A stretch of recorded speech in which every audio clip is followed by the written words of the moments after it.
I ran out of time. But they know that they can't sit at home and a job's going to come knock at their door, right? They understand that it's not just attraction, it's also action. But there's a certain level where you have to release your action, right? Like, here's you and now. You apply to a job. Then you have to let it go. And then if that job calls you for an interview, you get an interview, you get a second interview, you get a third interview, and then you get the job, right? There's like a tangible step-by-step process.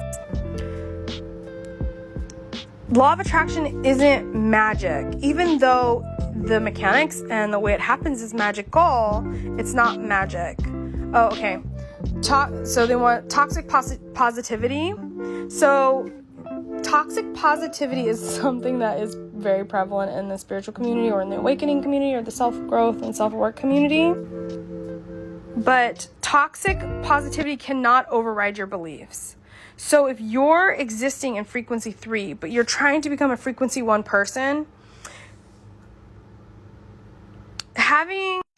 I don't want to say delusional because delusional sounds like a judgment, and that's not what I mean. Having unrealistic expectations of how you're going to go from being a frequency 3 person to a frequency 1 person, like there's a lot of like law of attraction, like, oh, just speak it, it'll be true. And like, then what happens is people start rejecting what is the reality of their thing. They're like, no, it's not. I don't have to follow this path. I'm just going to go from here to here and get the job, right?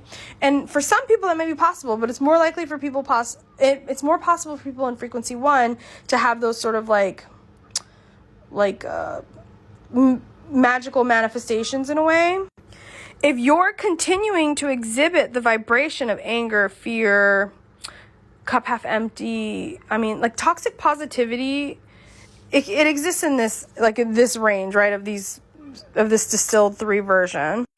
If you're trying to be positive, but your version of being positive is telling everyone how negative they are, then you are being inherently negative and you're still existing in frequency 3.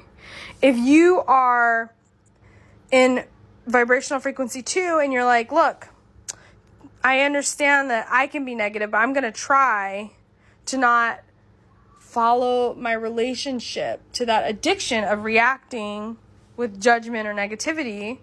I'm going to process my emotions about how I am receiving. 3 was like how you perceive and receive everything that's happening to you. They're going to work on how they're receiving what they've brought into their life. And instead of judging this dog barking at them,